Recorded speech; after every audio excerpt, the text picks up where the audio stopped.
Everyone, welcome to our channel Maxwell education. My name is Rajkumari. आज हम 12th class की geography करेंगे और ये 4th चैप्टर है हमारा। इस चैनल को आप सब्सक्राइब करके बेल आइकन दबा दीजिए ताकि आने वाली वीडियो की नोटिफिकेशन आपको मिल सके और आप उस वीडियो को अच्छे से देख सके। तो आज का चैप्टर जो हमारा है उसका नाम है मानव विकास। इस पूरे चैप्टर में मानव विकास की ही बात की जाएगी।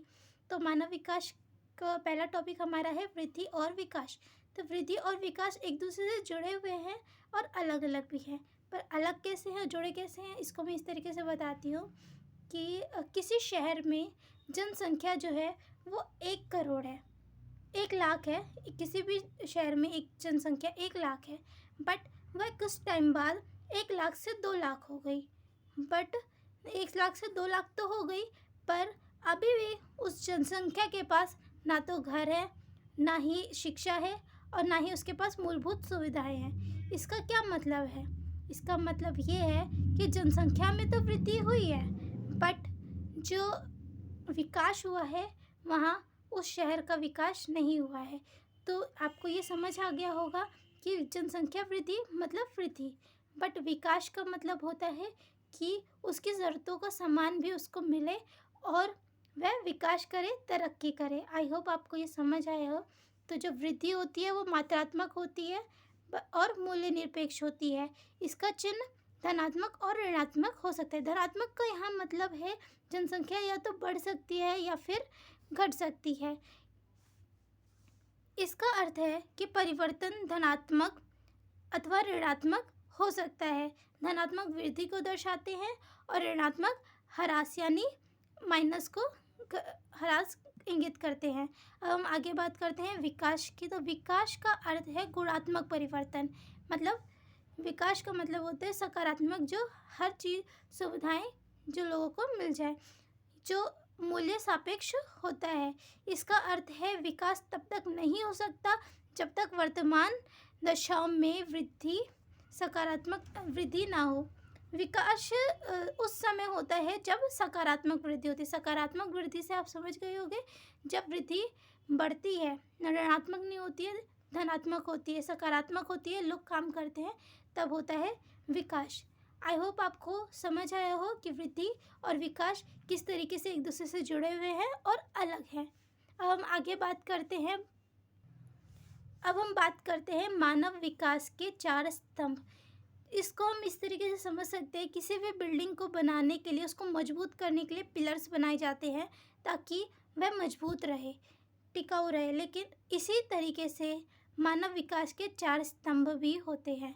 4 स्तंभ जो विकास को मजबूती देते हैं और आगे बढ़ाते हैं। तो पहला है उसका स्तंभ है वो है क्षमता, दूसरा है सतत पोषणीयता, तीसरा है उत्पादकता और चौथा है सशक्तिकरण। क्षमता का क्या मतलब है? क्षमता का मतलब है प्रत्येक व्यक्ति को उपलब्ध अवसरों के लिए समान पहुंच की व्यवस्था। इसका क्या मतलब हुआ? इसको इस तरीके से समझ सकते हैं, इक्वलिटी। चाहे कोई भी इंसान हो, चाहे वो किसी भी देश, वो किसी भी आयु का हो, किसी भी लिंग का हो, किसी भी धर्म का हो, किसी भी जाति का हो। क्षमता का मतलब है कि किसी के साथ भेदभाव ना हो, इक्वलिटी हो। किसी भी व्यक्ति के साथ लिंग के आधार पर, जाति के आधार पर, धर्म के आधार पर, आय के आधार पर उसके साथ असमानता वाला व्यवहार ना किया जाए, भेदभाव ना किया जाए और सबको समान अवसर मिले। चाहे वो कोई भी हो, उसको समान अवसर मिले। तो अगर जिस देश में इक्वलिटी है सबके साथ, तो वहाँ पे विकास होगा। यह है पहला स्तंभ। अब दूसरे स्तंभ की बात करते हैं तो सतत पोषणीयता। सतत पोषणीयता क्या होती है? सतत पोषणीयता का मतलब होता है भविष्य में जो आने वाली पीढ़ी है उसके बारे में सोचकर विकास किया जाए। अब ये विकास तब हो सकता है जैसे कि हमारे पास ऐसे बहुत सारे खनिज संसाधन हैं जो भविष्य में अगर अंधाधुंध तरीके से इस्तेमाल किए जाए तो वो ख़त्म हो सकते हैं।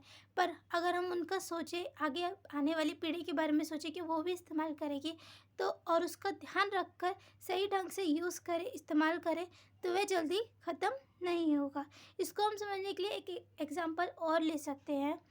तो एक एग्ज़ाम्पल और है, कोई एक समूह है, अगर कोई भी एक समूह है वह गर्ल्स को एजुकेशन के लिए भेज रहा है और वो भेज रहा है तो इससे क्या होगा, अभी वो एजुकेशन के लिए भेज रहा है, वो कल गर्ल्स पढ़ेंगी, अपने बच्चों को पढ़ाएंगी और जो समाज है वो एजुकेटेड होगा और गर्ल्स के पास भी, उनके पास भी करियर के ऑप्शन होंगे। तो ये क्या है, भविष्य के बारे में एक समूह ने सोचा। तो ये होता है सतत पोषणीयता, यानी भविष्य के बारे में जो सोचकर कार्य किए जाए, प्रत्येक पीढ़ी को समान अवसर मिले ताकि आगे आने वाली पीढ़ियों का भविष्य में सुधार हो सके। आई होप आपको ये समझ आया हो कि क्षमता क्या होती है और सतत पोषणीयता क्या होती है। अब उत्पादकता की बात करते हैं। तो उत्पादकता क्या है? उत्पादकता मतलब उत्पादन करना। पर उत्पादन करने से यहाँ पे क्या तात्पर्य है? तो उत्पादन करने से यहाँ पे ये मतलब होता है कि मानव के जो श्रम है, मानव जो श्रम करता है, उनकी श्रम में वृद्धि लाना, ऐसी कार्य, ऐसी नीतियाँ होना जिससे उनका श्रम बढ़ सके और उनका जीवन में भी सुधार आ सके। मानव श्रम उत्पादकता अथवा मानव कार्य के संदर्भ में उत्पादकता, जैसे उनकी स्किल्स को डेवलप किया जाए, मशीन जैसे सिखाते हैं, एजुकेशन प्रॉपर दी जाए, तो इनसे उनकी स्किल्स को डेवलप होगी। अब हम आगे बात करते हैं सशक्तिकरण। सशक्तिकरण यानी मजबूती।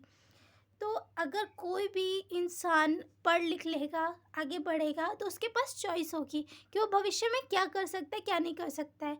और वो चॉइस कैसे होगी? एजुकेशन से होगी, उसके पास एबिलिटी होगी, उसके पास शक्ति होगी कि वो अपना किस फील्ड में जा सकता है, क्या कौन सा वो करियर चूज़ कर सकता है। तो इसका मतलब होता है सशक्तिकरण, यानी अपने विकल्प को प्राप्त करने के लिए शक्ति प्राप्त करना, यही होता है सशक्तिकरण। आई होप आपको ये समझ आया हो कि सशक्तिकरण क्या होता है।